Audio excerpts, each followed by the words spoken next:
nos ayude, que el Señor nos guíe, que nos dé sabiduría, que nos ayude a ser fieles a Él.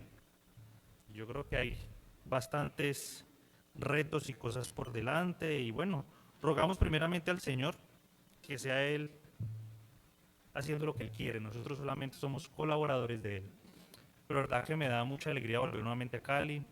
Siempre están en mi corazón después de muchos años de estar aquí con todos ustedes, de verdad. Bueno, en esta noche yo quisiera que habláramos, igual si de pronto, no sé, el hermano Rubén, qué le parezca. Yo quisiera ir hablando ciertos temas y quisiera de pronto si los hermanos varones quieran como responder preguntas y como que interactuemos un poquito, no sé si está bien, ¿cierto? Con la intención de, bueno, de varias cosas. Primero como de mirar la escritura, de hacer un ejercicio en el análisis de ciertas cosas y, bueno, reflexionar.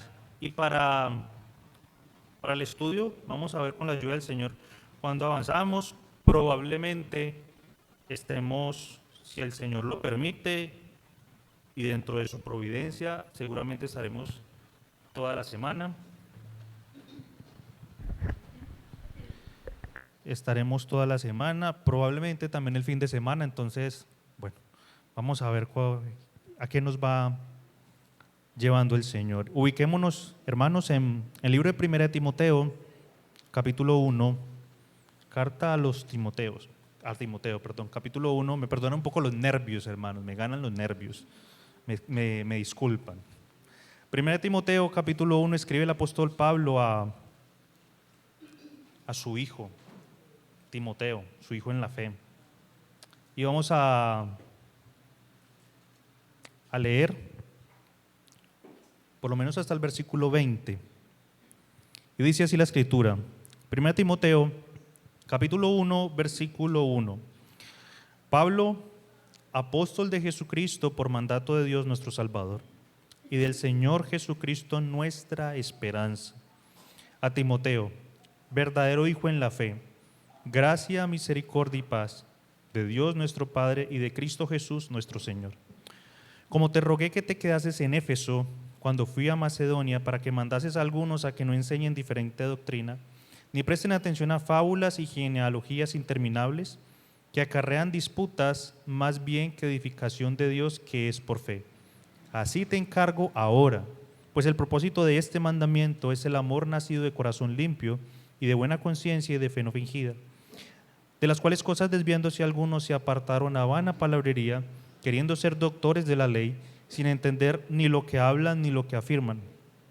Pero sabemos que la ley es buena, si uno la usa legítimamente, conociendo esto, que la ley no fue dada para el justo, sino para los transgresores y desobedientes, para los impíos y pecadores, para los irreverentes y profanos, para los parricidas y matricidas, para los homicidas, para los fornicarios, para los sodomitas, para los secuestradores, para los mentirosos y perjuros, y para cuanto se oponga a la sana doctrina, según el glorioso evangelio del Dios bendito que a mí me ha sido encomendado. Doy gracias al que me fortaleció, a Cristo Jesús nuestro Señor, porque me tuvo por fiel poniéndome en el ministerio, siendo yo antes, ¿qué cosa? Blasfemo, perseguidor, injuriador. Mas fui recibido a misericordia, porque lo hice por ignorancia e incredulidad. Pero la gracia de nuestro Señor fue más abundante con la fe y el amor que es en Cristo Jesús. Palabra fiel y digna de ser recibida por todos, que Cristo Jesús vino al mundo para salvar a los pecadores, de los cuales yo soy el primero. Pero por esto fui recibido a misericordia, para que Jesucristo mostrase en mí, el primero, toda su clemencia, para ejemplo de los que habrían de creer en Él para vida eterna. Por tanto, al Rey de los siglos, inmortal, invisible, al único y sabio Dios, sea honor y gloria por los siglos de los siglos. Amén. Vamos a orar. Soberano Dios eterno, santo, justo y verdadero, el único, el inmortal, el que habita en luz inaccesible. A ti, Señor, en esta noche queremos rendir alabanza, queremos rendir solamente a ti adoración, porque solo tú, bendito Dios, eres digno, como dice el Salmo, de recibir suprema alabanza, suprema adoración. Señor, aún nuestra alabanza, Señor, es pobre, es sencilla y sin embargo a ti te agrada. ¿Quién como tú, Dios poderoso, temible en obras, el único, vivo y verdadero. Padre, en esta noche queremos, por medio de Cristo, presentarnos ante ti y al reflexionar tu palabra, queremos rogarte, Señor, que tu buen Espíritu nos guíe, que como el Señor Jesucristo lo dijo, que Él edificaría su iglesia, que seas tú en esta noche hablando a nuestras vidas, conforme al poder de tu palabra, que sabemos que es perfecta, Señor, que es viva y eficaz. Que seas tú edificándonos, que seas tú confrontándonos, Dios, que seas hablando a nuestras vidas, a nuestros corazones, conforme a tu propósito eterno.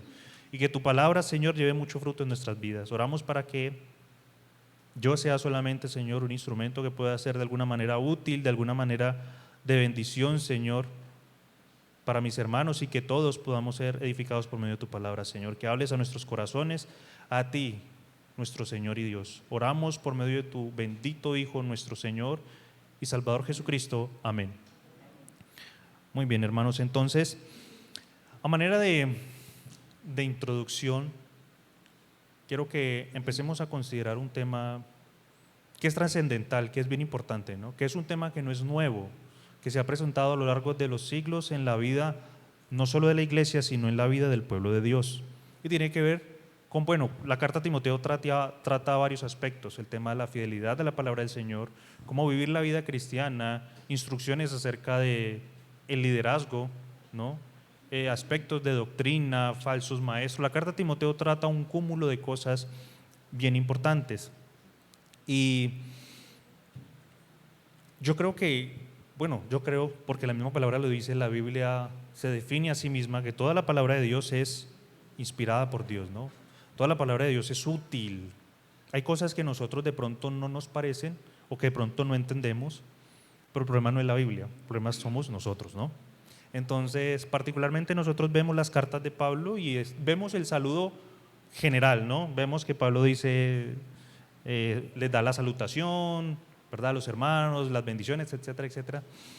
Pero en el contexto que se desarrolla esta carta, me llama la atención cómo Pablo empieza con algo particular.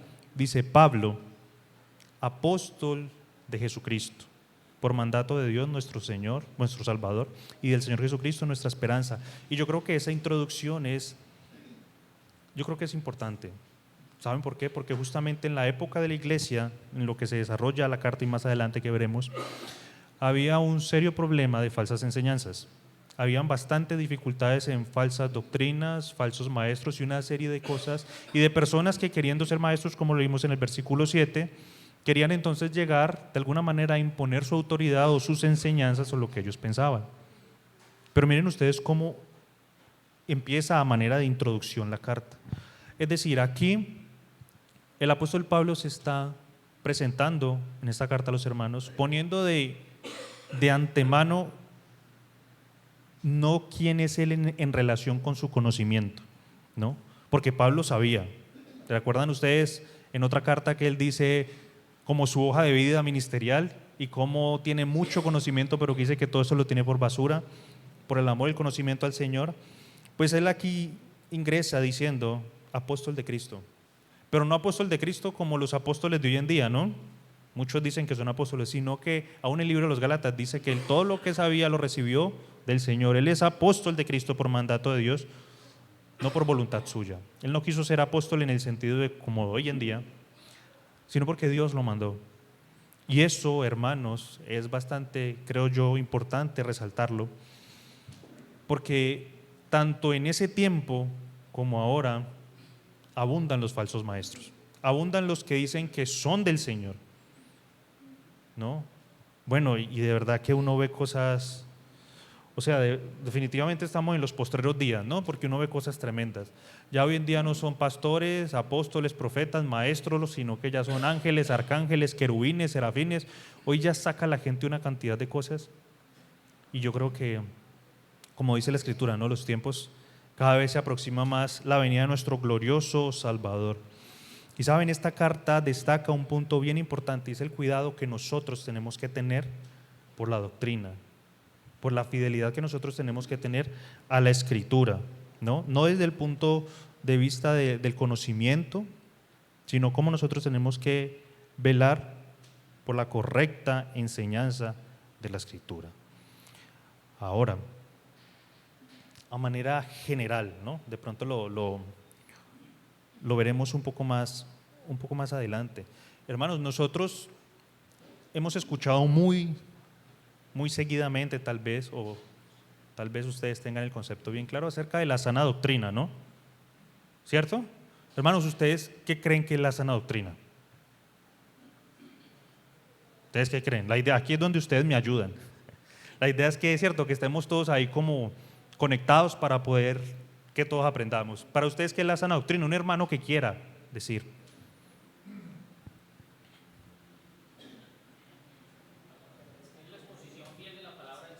La exposición bien.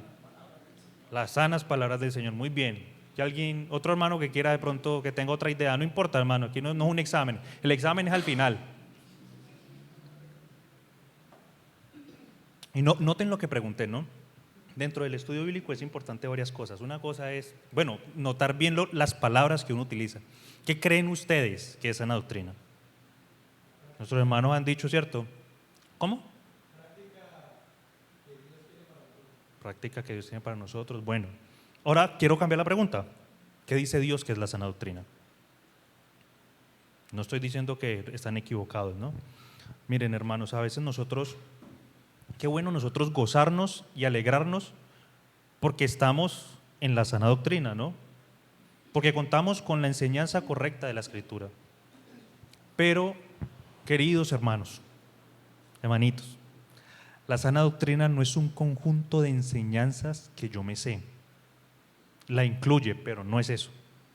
Y en la medida que vayamos desarrollando el texto vamos a ir viendo tantas cosas. Desde el punto de vista, por lo menos se compone de dos cosas. Primero, un conocimiento fiel y verdadero de la Escritura, como lo dice, y dijeron las dos cosas.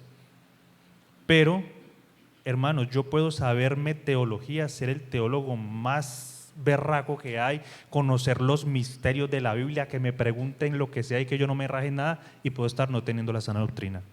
¿Saben por qué? Porque la sana doctrina no se trata de cuánto yo conozco de la Biblia, por más verdadero que sea, sino de qué manera ese conocimiento se ha reflejado en mi vida.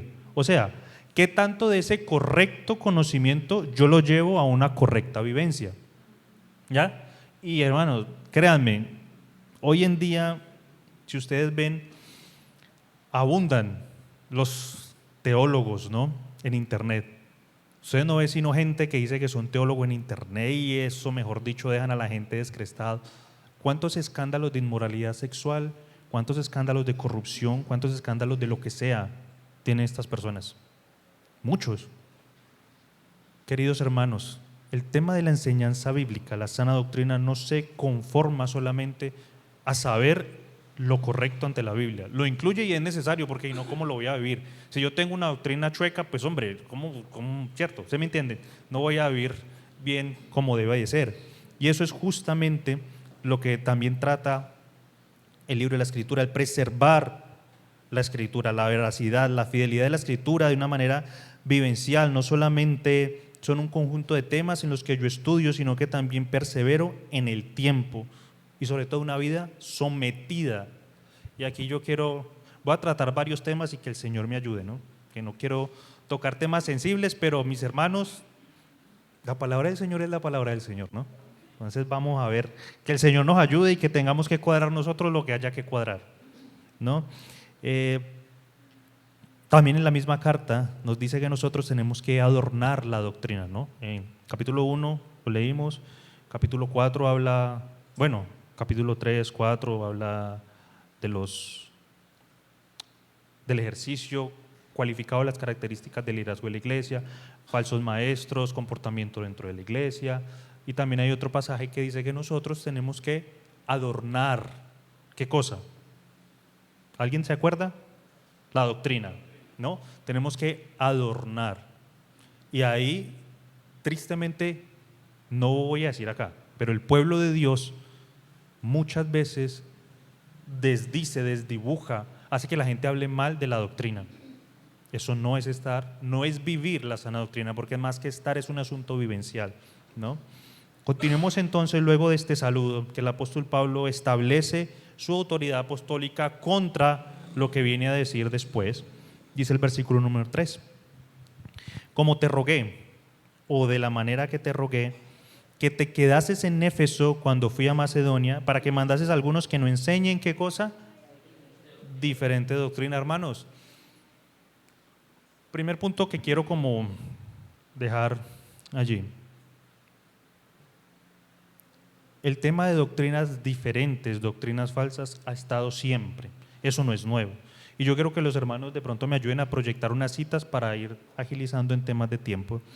Deuteronomio 18, 20 al 22. De pronto mi hermano me ayuda a proyectarlo para bueno, si ustedes se fijan dentro de la Escritura, yo creo que aquí es un poquito más dentro del contexto del pueblo de Dios, el pueblo de Israel. Pero las falsas doctrinas han estado aún presentes desde el huerto del Edén. ¿Quién fue el primero en establecer una falsa doctrina? ¿Recuerdan ustedes? ¿Satanás? ¿No? Satanás fue el primero en que estableció justamente. ¿Qué nos dice en este pasaje? En Deuteronomio capítulo 18, versículo 20 al 22, dice: el profeta que tuviere la presunción de hablar palabra en mi nombre y a quien yo no le haya mandado hablar, o que hablar en nombre de dioses ajenos, el tal profeta morirá. Y si dijeres en tu corazón, ¿cómo conoceremos la palabra que Jehová no ha hablado? Si el profeta hablara en nombre de Jehová y no se cumpliere lo que dijo ni aconteciere, es palabra que Jehová no ha hablado. Con presunción la habló el tal profeta, no tengas temor de él. El pueblo de Israel en su tiempo, en su momento, el Señor le dio una instrucción porque eran otros tiempos, porque no tenían, digamos, el canon completo y por diferentes cosas, pero Él establece unos principios para saber. O sea que algo que podemos nosotros ver es que el asunto de doctrina, básicamente doctrina es enseñanza, ¿cierto? No nos dispersemos en el término. El tema de la doctrina, hermanos, ha estado desde antes. Y miren ustedes, Dios le dijo al pueblo: si este profeta viene a ustedes y les dice algo y no se cumple, no tiene nada que ver conmigo. Y lo que le esperaba no era nada bueno. Dios siempre ha sido celoso de su palabra, siempre. Deuteronomio capítulo 13, versículo 1 al 4. Ahora, ¿qué pasa si viene y cumple? Dice: va a llover y llueve. Por ejemplo, cuando se levantare en medio de ti profeta o soñador de sueños y te anunciare señal y prodigios, y que dice: y si se cumpliere la señal o prodigio que él te anunció, y si lo dejamos un momento ahí, vamos a reflexionar. Si lo dejamos ahí, técnicamente lo mandó el Señor o no. Si lo dejamos hasta ahí, porque se cumplió lo que dijo, ¿cierto? Pero miren lo que continúa el Señor diciendo. Pero de pronto este profeta dice: vamos en pos de dioses ajenos que no conociste y sirvámosles. No darás oído a las palabras de tal profeta ni al tal soñador de sueños, porque Jehová vuestro Dios os está probando para saber si amáis a Jehová vuestro Dios con todo vuestro corazón y con toda vuestra alma. En pos de Jehová vuestro Dios andaréis, a Él temeréis, guardaréis sus mandamientos y escucharéis su voz, a Él serviréis y a Él seguiréis. Ahora, quise traer esta relación para que nosotros entendamos, mis hermanos, que esto no es un asunto nuevo, que eso es algo que ha estado siempre, desde el principio de la humanidad. Y si bien el texto nos narra explícitamente lo que estaba fallando, lo que estaba pasando en este tiempo, finalmente, hermanos, todo concepto, toda idea que no se ajuste a lo que la Biblia dice, ¿cómo se cataloga? Como una falsa doctrina. Y ahí es verdad, ¿cierto? O sea, hay cosas grandes, hay cosas que uno dice: hombre, ¿cómo va a estar esta gente, no sé, tirándose al piso, echando espuma por la boca, gritando, bailando, riéndose? Hay cosas grandes, pero no siempre la falsa doctrina es así. ¿Sabes? Nosotros podemos tener ideas, pensamientos, conceptos de la Escritura que no se amoldan a la Biblia. Y aquí yo quiero comenzar con una reflexión que, bueno, a lo largo de mucho tiempo a mí siempre me ha hecho meditar, y es que, hermanos, ¿creemos que la Biblia es la palabra de Dios? ¿Creemos que la Biblia es inspirada por Dios? ¿Creemos, hermanos, o no? Eso, ayúdenme a estarme despierto. Pero ahora, ¿eso es una realidad en mi vida? Me explico, solo a manera de ejemplo. Si Dios, por la razón que sea, por medio de la Escritura, lo confronta a usted o me confronta a mí con algo de la Escritura que claramente no es escritural, ¿cuál es nuestra actitud? ¿Qué pesa más? ¿Pesa más la tradición? ¿Pesa más la forma en que yo fui levantado, criado? ¿Pesa más porque me lo dijo esta persona o esta otra? Quiero ir dejando ahí en el aire esa reflexión, ¿no? Para volver nuevamente a 1 Timoteo capítulo 1, versículo 3. El texto nos da varias cosas bien interesantes a considerar. Ahora, el texto no empieza a decir, si ustedes leen, Timoteo, quédese a ver si de pronto sale alguno con alguna cosa por ahí rara, ¿cierto? Vemos dos cosas. El texto no está sugiriendo, quédese a ver si de pronto hay alguien. No. ¿Qué es lo que le dice? Es que ya estaban, ya habían falsas doctrinas. Y por aquí yo quisiera dejar de pronto algo de una vez un poco claro. Por la manera en cómo se narra el primer capítulo, seguramente esto que el apóstol Pablo manda a Timoteo a corregir no son falsos maestros, sino hermanos con una situación particular en su corazón que veremos luego, que necesitaban ajustar su entendimiento escritural. Notemos algo, miren, el apóstol Pablo en las cartas particularmente, él llama siempre, insta siempre a tener mucha paciencia con los hermanos, ¿no? Tengan paciencia, el débil en la fe, eso no es excusa para mantenerse siempre en las mismas. Hay que tener paciencia con los hermanos débiles, pero los débiles tienen la responsabilidad de avanzar y crecer. Cierro paréntesis, ¿no? Entonces, tengan paciencia con los hermanos, velen los unos por los otros, etcétera, etcétera. El apóstol Pablo tiene mucha consideración con los hermanos, pero cuando es un falso maestro, no. Si ustedes ven el capítulo 4, es bastante explícito en la manera como los confronta. Entonces aquí, primero son hermanos que tenían un problema en su conocimiento bíblico. Otra cosa, esto no es que quédese allá por si de pronto pasaba, esto ya estaba pasando. Otro punto importante, ¿qué encomienda Pablo? ¿Qué creen ustedes que encomienda Pablo? O no, quiero formular bien la pregunta. La forma en como Pablo le dice a Timoteo, ¿es una forma activa, pasiva, neutra? ¿Cómo es la forma, mi hermano? Es una forma activa. Y no solamente es activa, sino que, bueno, la palabra está en algo que se llama imperativo, ¿no? El verbo. Quiere decir que no es algo opcional, que es un mandamiento, ¿no? Es un mandato. Hay cosas bastante claras en el sentido de los falsos maestros. De pronto hay hermanos que han sido enseñados de una forma diferente y necesitan ajustarse a sus conceptos bíblicos. Y les cuento un ejemplo de mal ejemplo, al menos sirvo ahí. Yo antes creía que la salvación se perdía. Y por la escritura, después por la misericordia del Señor, pues ya la cosa cambió, ¿no? Pero miren, cuando yo recién me convertí al Señor, yo fui medianamente levantado, por decirlo de esa forma así, en que la salvación se perdía. Pero gracias al Señor que no es así, ¿no? Bendito el Señor que no es así, porque, hermanos, ¿esto saben dónde se estaba presentando? Esto no se estaba presentando fuera, ¿no? Otro punto también bastante importante. Lo que aquí está pasando no se está suscitando, no se está mostrando alrededor. Pablo no le está diciendo a Timoteo, mire, pilas porque por ahí alrededor andan algunos que… No, eso está pasando dentro. Hermanos, esto pasa dentro y es importante nosotros conservarnos y alinearnos a lo que dice la Escritura, ¿saben? La enseñanza, es que finalmente lo que no se amolde a la sana doctrina es falso, es una doctrina falsa, ¿no? El apóstol inicia en el versículo diciendo que es una diferente doctrina, pero finalmente sí es diferente en el sentido que lo está diciendo, pero finalmente también es falsa, ¿no? Porque no se está moldando a la verdad. ¿Saben? Uno de las situaciones también es que la doctrina falsa se parece mucho a la verdadera. ¿No han notado ustedes? Hay enseñanzas que usted las ve y usted dice, hombre, de pronto tiene hasta razón, ¿no? De pronto suena como que bien, como que la cosa es cierta. Y cuando vemos ciertos detalles de estas cosas que parecen inofensivas, nos encontramos con cosas que no se amoldan a la Escritura. ¿Saben cuál es el problema? Cuando nosotros damos cabida a enseñanzas diferentes, a cosas que no se amoldan, estamos abriendo la puerta a algo que en primera medida nos parece chévere, pero que en la medida que eso crece, eso es una bola de nieve terrible y peligrosa.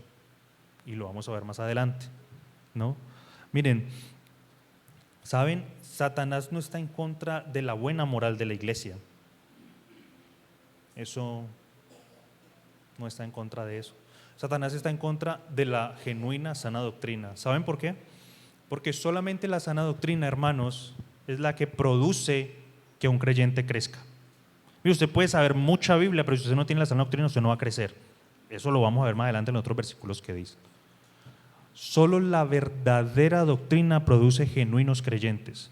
¿Ustedes saben cuántas personas en este momento se están yendo a la condenación por estar en una falsa doctrina? Miles.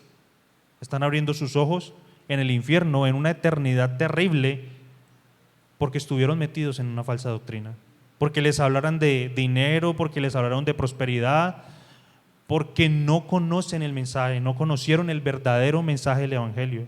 Hermanos, esto no es algo suave, esto no es algo sin importancia, esto es algo serio, porque es que aquí estamos hablando del peso eterno, no solamente como creyentes, en el sentido de nuestro crecimiento espiritual, de lo que podamos presentarle al Señor en la eternidad, sino en el sentido eterno de las personas que no lo conocen. Si nosotros no presentamos el Evangelio de Dios como es, estamos en una situación bien complicada para el que escucha y para nosotros, porque eso no nos exime a nosotros de la responsabilidad, ¿no? Nosotros definitivamente, aquí quiero solamente como reflexionar un poco en este tema. Nosotros podemos utilizar las cosas que el Señor nos permite utilizar como ejemplos, como experiencias para predicar el Evangelio, pero mi experiencia no salva. Mi experiencia no convierte a la gente.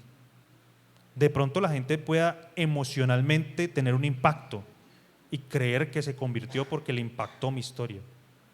Pero hasta donde yo sé, en Primera de Pedro creo que es, que dice que somos nacidos por la palabra de verdad, no por el impacto o la experiencia que tenga alguien. Hombre, nuestro testimonio tiene que ser de gloria para el Señor, definitivamente, ¿no? Mi vida, Señor, mire, yo era una porquería, estaba más perdido que el diablo, pero bueno, justamente como dice el apóstol Pablo, de todos los pecadores yo era el primero, el que iba ahí delante, pero el Señor me rescató para la gloria de su nombre. Pero Él no viene hablando de sus experiencias, sino de la Escritura. Ahora, en esta carta contiene varias cosas bien interesantes y yo quiero hacer aquí una pregunta. Hermanos, entonces, ¿quiénes son los responsables de que no se enseñe una diferente doctrina? ¿Ustedes qué piensan? Aquí es donde ustedes participan. No, nuestro hermano ya está respondiendo. ¿Quién más? Hermanos, ¿quién ustedes creen que son los responsables de que no se enseñe diferente doctrina? Los ancianos. ¿Quién más?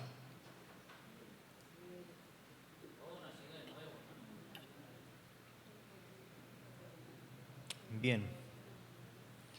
Si me ayuda nuestro hermano a adelantarnos un poquito para ir mirando ciertas cosas. En 1 Timoteo capítulo 3, versículo 15. ¿Saben qué pasa? A veces nosotros creemos que ciertas cosas que se enseñan o se predican, eso solamente es para los ancianos, eso solamente es para los líderes, eso solamente es para estos que están allá, ¿no? ¿Qué dice 1 Timoteo 3:15? Para que si tardo sepas cómo debes conducirte. ¿En qué cosa? ¿Qué es la casa de Dios? Miren, el mismo texto nos está dando una definición, ¿no? La casa de Dios es ¿qué cosa? La iglesia del Dios viviente, y por consecuencia, esa iglesia, ¿qué es? Ahora yo pregunto, yo creo que todos saben quién es la iglesia. Le digo quién, no qué, ¿no? ¿Quién compone la iglesia? Cada uno de nosotros, cada uno que ha nacido de nuevo, ¿no? Entonces, según la carta, ¿quién debe defender, ser columna, sostén y baluarte, defensa de la verdad? ¿Los ancianos? Todos. Ahora, yo les pregunto otra cosa. Ando preguntó no, ¿es cierto? Si usted no tiene una doctrina correcta, ¿cómo va a ser usted columna y defensa de algo que usted o no conoce o tal vez no quiere conocer? ¿No? Es que el asunto es bien interesante porque aquí la cosa ya se pone más personal, ¿no? El Señor nos habla todo aquí, la carta, el apóstol se la envió a Timoteo, pero el Señor no la dejó para Timoteo, no murió en Timoteo, para el pueblo de Dios. Hermanos, si nosotros no tenemos una correcta doctrina, una sana doctrina, pues ¿cómo la vamos a defender? Y ¿saben qué otra cosa? El problema es que a veces no solo es que no la tenemos, es que ni siquiera queremos estudiar para aprenderla. Porque nosotros por naturaleza, todos, habrán algunos que son diligentes, gracias al Señor por ello, a otros nos cuesta más, pero si nosotros ni siquiera tenemos una disposición por conocer la Escritura, y por las razones que sean, hermanos. Pero muchas veces también, yo he notado que hay veces que particularmente como que hay cosas que no queremos estudiar, porque la palabra de Dios confronta cosas que nosotros tenemos que cambiar y dejar. Pero para mí es más cómodo entonces permanecer de este lado que avanzar, porque yo no quiero cambiar aquello que la palabra de Dios me está confrontando. ¿Sí o no, mis hermanos? Así es. Y no lo digo yo, lo estamos leyendo. La iglesia es columna y baluarte de la verdad, pero si yo no vivo esa verdad, si yo no conozco esa verdad, pues hombre, ¿qué me va a venir usted que hablar del evangelio si usted mantiene borracho? Un ejemplo así aleatorio, ¿no? Imagínense en ustedes el que quieran. ¿Cómo voy yo a hablarle a alguien que no se tiene que emborrachar si me ve a mí borracho, por ejemplo? ¿Cierto? No tiene sentido. ¿Cómo voy yo a decirle a alguien, no, es que usted tiene que hablar buenas palabras cuando yo no hago sino decir vulgaridades? Cosas de doble sentido. Y miren ustedes, no estamos hablando de cosas grandes, de doctrinas por allá raras, místicas, exóticas. Estamos hablando de vida cristiana básica. ¿Cierto? Entonces, hay cosas en la Biblia, mis hermanos, que si no se acomodan a la Escritura, ¿qué tengo que hacer? Y eso son de las preguntas que quiero ir dejando, porque a veces nosotros decimos, sí, la Biblia es la palabra de Dios y creemos la sana doctrina, pero en el fondo, a la final nosotros no lo hacemos. O sea, a la final nosotros estamos en una situación que nosotros mismos nos ponemos. No es culpa del Señor, no es culpa de la Escritura.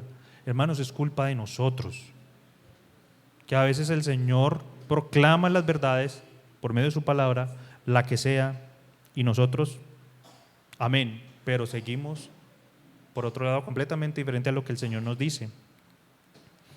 Y hay varias cosas allí. Ahora, el apóstol Pablo en ese versículo 3 dice que mandes, que organices a algunos a que no enseñen diferente doctrina. ¿Eso a ustedes de qué les habla? O sea, cuando el apóstol dice, dígale a esos que no hagan a esto, así, ¿eso a ustedes más o menos de qué cree que les habla? ¿No se les viene? De pronto no hice bien la pregunta.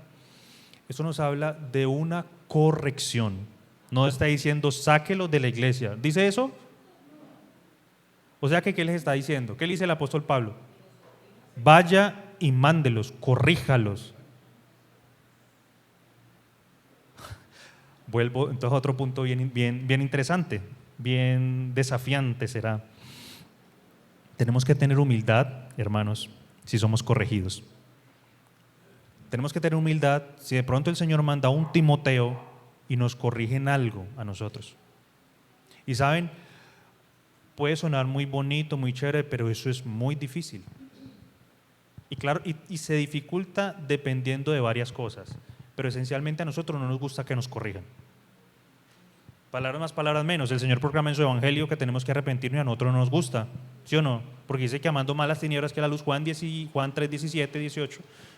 No buscan a Dios porque sus obras son malas, porque aman lo malo. A nosotros nos gusta ser corregidos. Esa es la verdad. Pero nosotros, y eso es un principio no solamente que encontramos aquí, sino es un principio de hermenéutica, un principio de interpretación bíblica. Nosotros tenemos que ser humildes para aceptar la corrección, para que si hay algo que nosotros estamos, que no se acomode a lo que la Escritura dice, hermano, decir, uy, hermano, voy a tenerlo en cuenta, voy a reflexionarlo, voy a, ¿cierto?, a revisarlo. El tema es que nosotros no llegamos ni a eso, ¿cierto? De pronto nos corrigen, hermano, mire, lo que pasa es que la Biblia dice esto y esto y esto, pero como que,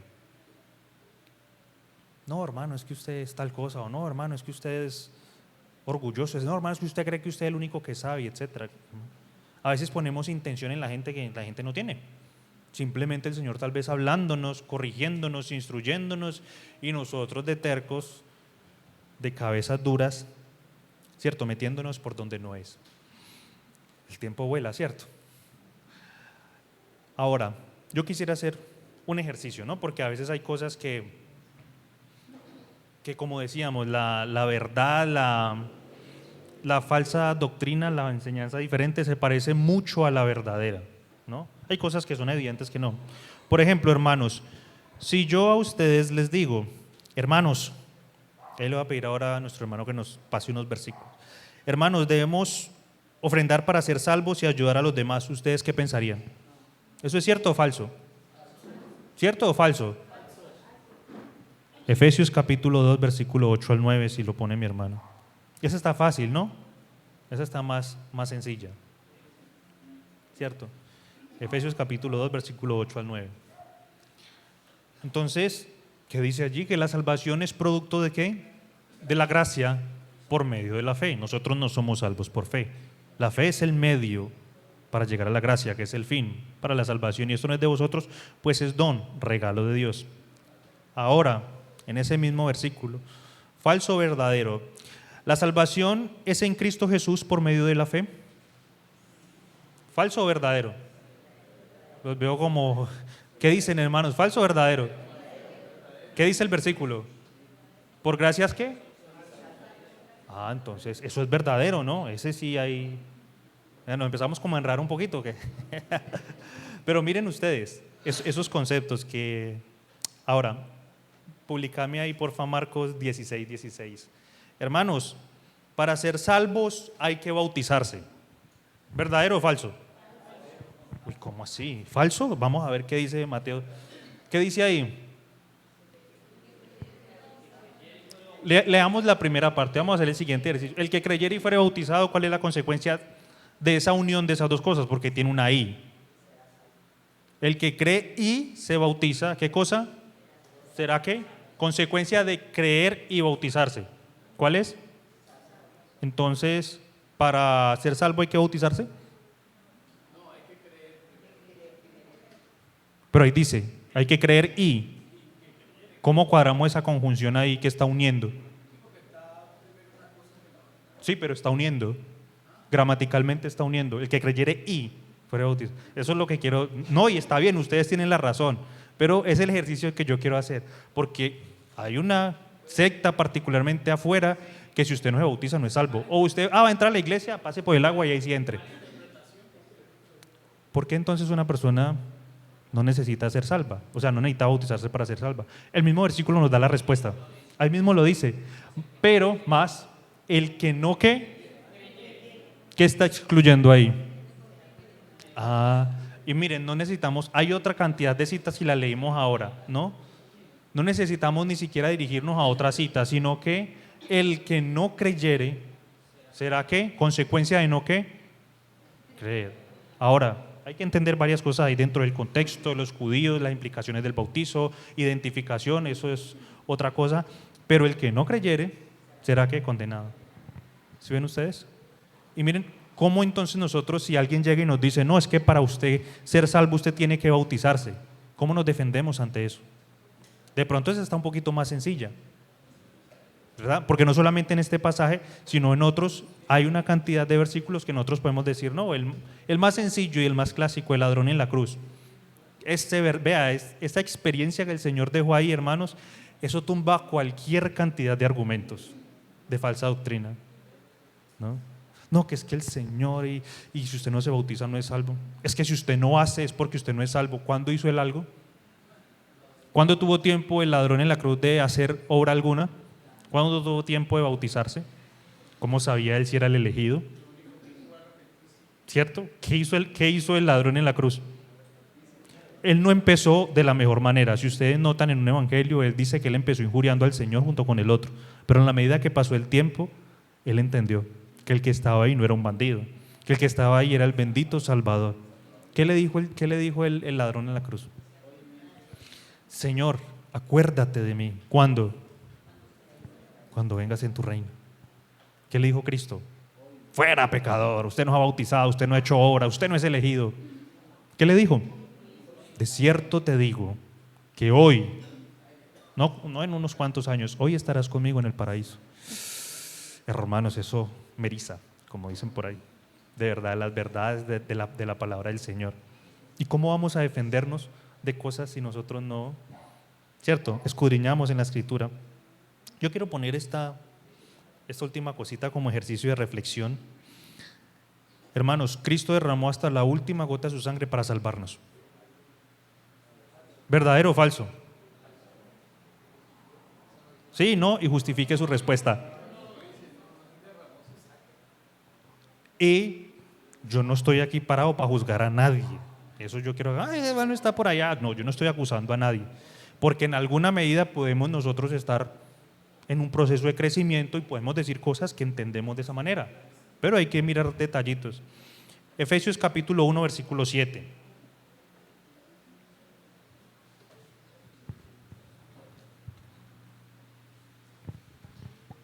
En quien tenemos que, ¿por qué cosa? O sea que fue necesario. O sea que Cristo no derramó su sangre hasta la última gota. Y yo no vuelvo y les digo, no es mi intención juzgar, porque yo sé que los hermanos no se paran con esa intención, pero en el tiempo yo he escuchado hermanos que se paran en la cena y dicen: Cristo derramó hasta la última gota de su sangre por nosotros. Sí, pero Cristo no murió desangrado. Es que miren, hay cosas que son pequeñas, pero dentro del estudio de la Escritura hay que tener cuidado aún con las cosas pequeñas. Una de las cosas del estudio de la Escritura es la inspiración plenaria, verbal de la Escritura. ¿Qué dice eso? Que cada palabra está puesta ahí con un propósito. El apóstol Pablo, creo que es en el libro de los Gálatas, especifica algo, yo sé que ustedes se acuerdan, acerca de la simiente y las simientes. Vea, eso deja un principio de interpretación tremendo. Hay que tener cuidado con las palabras, ¿no? Y puede que la idea no sea loca, no sea hereje, puede que la idea no sea por allá de una iglesia una cosa rara, pero no es una idea que se amolda a lo que la Escritura dice, ¿no? Y tengo otro, pero de pronto se me calienta la plaza. Pero si quieren le echamos candela.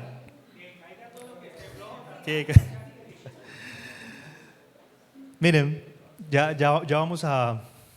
Un hermano que me ayude a buscar ahí en una concordancia mientras yo digo una cosa aquí para terminar con ese otro ejercicio, donde dice que sudaran sus gotas como grandes gotas de sangre. Eso creo que está en Lucas. Sí, eso está en Lucas, pero no me acuerdo. Sudor como grandes, listo. Mientras un hermano me busca la cita y nuestro hermano no la pone. Si la iglesia, hermanos, en el tiempo de Timoteo, tenía que ser cuidada no de cosas externas, y ahí yo quiero enfatizar, sino de cosas que estaban pasando dentro, ¿cuánto más ahora en nuestros días? Cuando hay cualquier cantidad de cosas, un peligro afuera, que no falta que alguno de adentro escuche algo de afuera y llegue contaminado de afuera a decir cosas adentro que no tienen nada que ver. Tenemos que tener cuidado también con lo que escuchamos.